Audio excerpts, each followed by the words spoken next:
Bonjour et bienvenue sur Technapa, la Tech à Papa. Alors, cette vidéo est particulière pour moi parce que je suis terriblement excité. On n'est pas encore à Noël, mais mon cadeau de Noël est arrivé, ou plutôt le cadeau de Noël que je me suis fait, car j'ai économisé pour l'avoir cette machine. Plus de 1600 € pour la machine qui est présentée par les youtubeurs tech et impression 3D du moment comme étant la révolution dans l'impression 3D. Alors, est-ce que j'ai bien fait de craquer le portefeuille? Est-ce que vous aussi, si vous avez envie de craquer le portefeuille pour cette machine, vous ferez une bonne affaire ou non? Découvrons ensemble la Bambu-Lab X1, comme vous pouvez le voir, qui est là, qui est arrivée et qui est prête à être déballée. Alors, je ferai deux vidéos. Une première d'unboxing et de mise en route, d'ailleurs avec mon assistant. Bonjour Sherlock. Tu vas m'aider à déballer la Bambu-Lab? Ouais?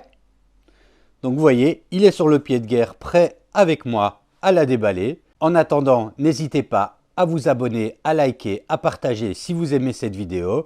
Et je vous retrouve tout de suite pour l'unboxing.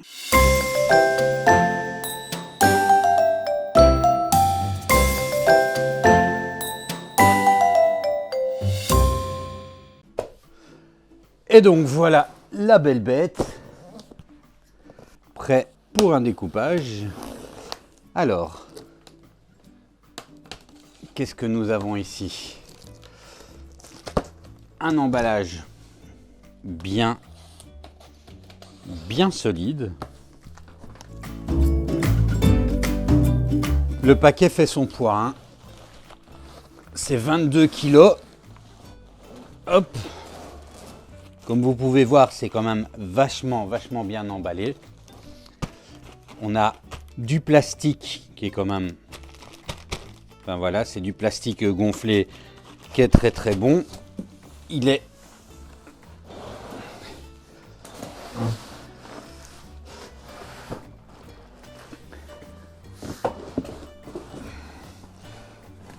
Hop!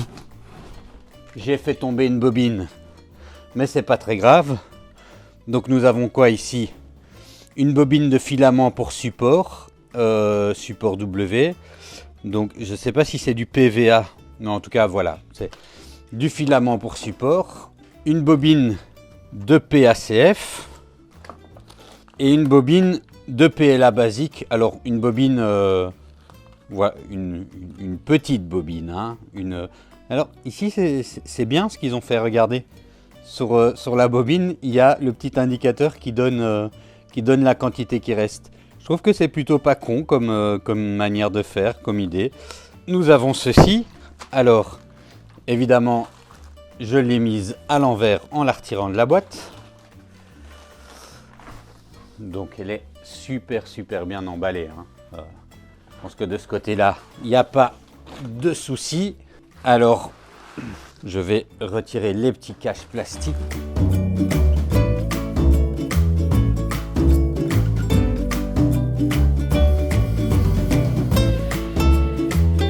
L'avantage en fait, c'est qu'elle est montée. Donc contrairement aux autres imprimantes, il n'y a pas à monter particulièrement, à construire des axes ou autre. On a le petit mode d'emploi qui est ici collé.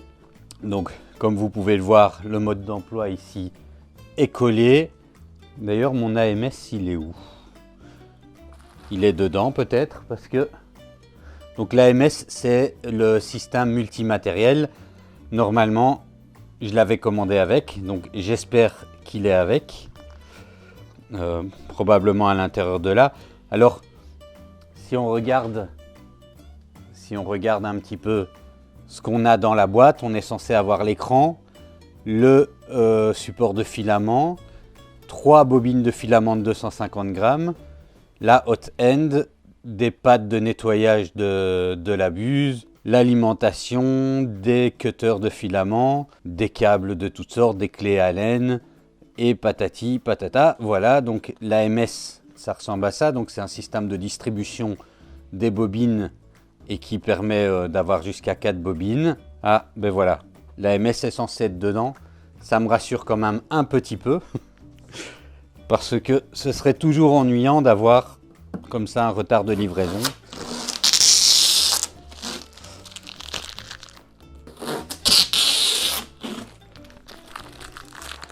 Ceci c'est l'endroit où où l'écran sera accroché, hein, donc avec un petit module pour accrocher ça.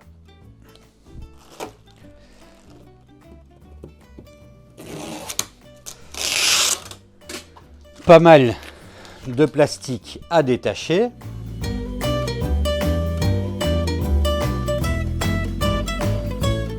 Ici, ce sont les 3 bobines qui sont fournies avec la machine. Alors encore une fois, pas mal de plastique à retirer, le plastique qui protège la porte vitrée. Voilà, la porte vitrée qui est du vrai verre.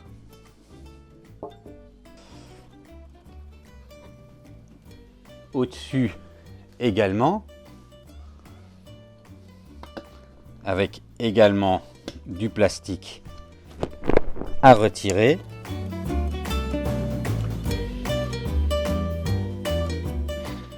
Ils ont bien calé tout. Alors voilà déjà la machine. Si comme moi vous prenez le pack combo, parce qu'il est possible d'acheter la machine sans l'AMS, hein, donc sans le système de distribution des 4 bobines. D'ailleurs les AMS, on peut en rajouter plusieurs pour aller jusqu'à 16 bobines. Si vous achetez comme moi la machine en combo, eh ben, l'AMS est dedans. Il faut le retirer, d'après le manuel, il faut le retirer par au-dessus. On le fera. On va regarder un petit peu la boîte d'accessoires qui ne s'ouvre pas comme j'aurais imaginé. J'imaginais qu'elle pouvait s'ouvrir comme ça. Bon, voilà. C'est pas le cas, c'est pas un drame. Alors on a ici un câble qui est aussi emballé. Et ça c'est pas mal, c'est dans du carton. Je pense quand même un petit peu à l'écologie. Et ça c'est un plastique fait à base de maïs pour l'écran. Tout l'emballage n'est pas en matériaux respectueux de l'environnement, mais c'est le cas pour certaines choses. Alors voici l'écran. L'écran qui se fixe. À mon avis, il suffit d'attacher ça ici et de le clipser. Je ferai ça plus tard. Quelques petits câbles. On a ici une hot end. Enfin, ça doit pas être tout le hot end, mais une buse. Et ici, c'est quoi? C'est de la graisse thermique. Voilà. Ici, c'est une buse de 0,4. Alors, ça a l'air d'être des buses propriétaires. Ça, c'est intéressant de le savoir. Vous ne pourrez pas acheter facilement. Voilà, moi, j'ai plein de buses de tout type. Volcano, MK8 et autres. Ça n'a pas l'air d'être compatible avec ce genre de truc. Bon, faut voir si à l'intérieur, on peut mettre une buse normale. Mais bon, je ne pense pas. Je pense qu'il faudra acheter des buses propriétaires. C'est un petit point qui est dommage. Mais je ne m'attendais pas à autre chose non plus vraiment quand on achète une imprimante de ce prix-là. Et puis surtout, ça a peut-être un avantage. Un système tout intégré et bien pensé. Un tube de colle pour faire tenir les impressions. Moi, j'ai jamais utilisé ça dans aucune de mes imprimantes. J'imagine que ce n'est pas en fait si nécessaire que ça, mais on verra. Peut-être pour certains matériaux plus sensibles au warping comme l'ABS. Alors ça, ici, c'est le support pour la bobine. Alors ici, nous avons quoi? Nous avons un petit sachet avec des petites vis et bon voilà, un petit peu de quincaillerie. La prise d'alimentation. Nous avons du double face. Je verrai à quoi ça sert après. Et un petit truc de sécurité. Alors ici, nous avons encore une clé Allen, un nettoyeur de buse et une autre petite clé Allen. Voilà. Ça, c'est pour les accessoires fournis avec. Je vais reprendre le petit manuel et voir ce qu'ils disent. Donc, il faut d'abord retirer les vis. OK. Avec la petite clé Allen.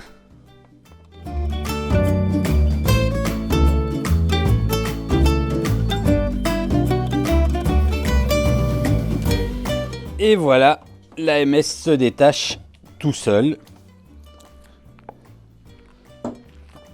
Alors voilà à quoi ressemble l'AMS.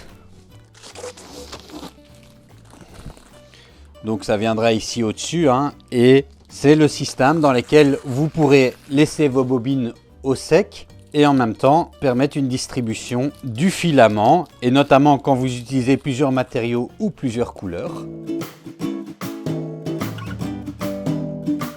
Alors voilà, effectivement, on n'est pas du tout dans la même expérience de déballage et de machine que les imprimantes grand public que vous aurez peut-être déjà eu l'occasion de tester et que j'ai déjà eu l'occasion de tester. On est quand même dans autre chose. Alors, je ne suis pas un industriel de l'impression 3D, donc je n'ai jamais pu tester les machines dites industrielles. Peut-être qu'on se rapproche de cette expérience-là. Je ne sais pas, mais en tout cas pour moi, je suis quand même dans quelque chose de terriblement nouveau. Et en fait, ça fait du bien parce que je pense que si vous êtes comme moi à avoir testé pas mal de machines ou avoir suivi pas mal de machines, l'innovation sur les machines ces derniers temps, c'est pas non plus foufou. On améliore un petit peu le leveling, on améliore un peu d'expérience. Je pense que l'intégration de clippers dans certaines machines est peut-être ce qui apporte le plus d'innovation ces derniers temps, mais on n'est pas non plus dans quelque chose de foufou. Alors qu'ici, c'est une imprimante grand public, mais chère, hein, je rappelle quand même qu'elle coûte 1600 € dans cette version-là avec l'AMS, mais ça reste dans du grand public ou dans du semi-industriel ou petit industriel. Alors on a du dessicant Super Dry. Bon, je ne connaissais pas lié à la marque de vêtements, mais en tout cas, un sachet assez balèze. Je vais mettre l'AMS de côté le temps de continuer l'unboxing. Alors, qu'est-ce que nous avons donc d'autre? Je retire un peu de plastique. Ici, je ne sais pas si vous pouvez bien le voir, mais la tête est bien emballée. Et alors vous voyez, il y a quand même des petits autocollants rouges qui montrent les vis à retirer et où il faut le faire. C'est bien pensé en matière d'expérience utilisateur pour le déballage. On voit qu'ils sont quand même dans la recherche d'une solution clé en main.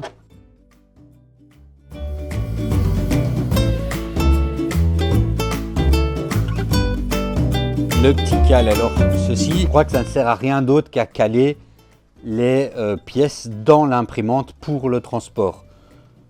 Voilà, gardez-le toujours si vous revendez ou si vous voulez ranger ou déplacer l'imprimante. Mais ça n'a pas de fonction d'utilité dans l'impression. Alors, encore plein de petits cales à plastique à retirer et tout est bien scotché avec du scotch de qualité un petit peu tissu. Il y a quelques petits cales en plastique encore ici à retirer. Alors, on a encore un petit peu de cales ici à retirer. J'ai retiré toutes les vis comme il disait. C'est vraiment bizarre comme matière, mais c'est...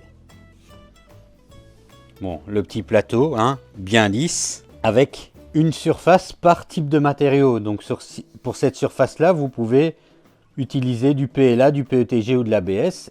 Et sur cette surface-là, du PA, du TPI ou du PC. Je vais me limiter ici au déballage.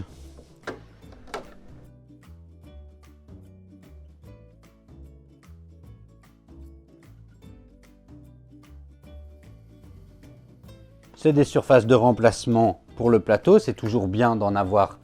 Et ben maintenant je vais prendre l'appareil et faire le tour du propriétaire avec vous. Alors voilà, comme ça vous pouvez voir un petit peu de plus près à quoi ça ressemble. Donc ici nous avons un accès rapide au hot end. Vous voyez, c'est juste un clip magnétique. Ça c'est bien. Sur les imprimantes comme la Anycubic que j'ai là-bas, il faut démonter le cache du hot end et bon, c'est jamais très agréable. Ici, ça fonctionne très bien, juste avec un petit clip. Alors, qu'est-ce que nous avons? Donc, le plateau. Donc la taille d'impression, c'est 256 sur 256 sur 256. On peut voir qu'à l'intérieur, ça transpire quand même bien la solidité. Les boutons de démarrage, et ça j'imagine que c'est quelque chose lié au recyclage des filaments. Et ici, on va fixer l'écran. Sur le côté, on est dans quelque chose de très premium. Ici à l'arrière, il faudra attacher l'AMS. Et nous avons le bouton d'on-off qui est là. Mais il y a un bouton de mise en marche qui est là, donc on peut la laisser en veille. Ici, c'est pour les chutes des filaments hein, liés à l'AMS. On verra un petit peu dans la mise en route ce que ça donne. Et voilà, un petit peu le tour du propriétaire. Alors, je ne vous mens pas, j'ai mis le bordel partout. Et mon assistant apprécie la boîte de la Bambu Lab et surveille avec beaucoup d'attention. Sherlock, il surveille avec beaucoup d'attention ce qui se passe. Donc voilà pour le unboxing de ce nouveau joujou. On verra ce que ça donne au montage et à la mise en route. Mais tout ça, on verra dans une seconde vidéo. En attendant, je vous remercie d'avoir regardé celle-ci. N'hésitez pas à vous abonner pour suivre la suite de mes aventures dans l'atelier et dans le monde de l'impression 3D, à partager, à liker, à commenter. Et je vous dis à la prochaine!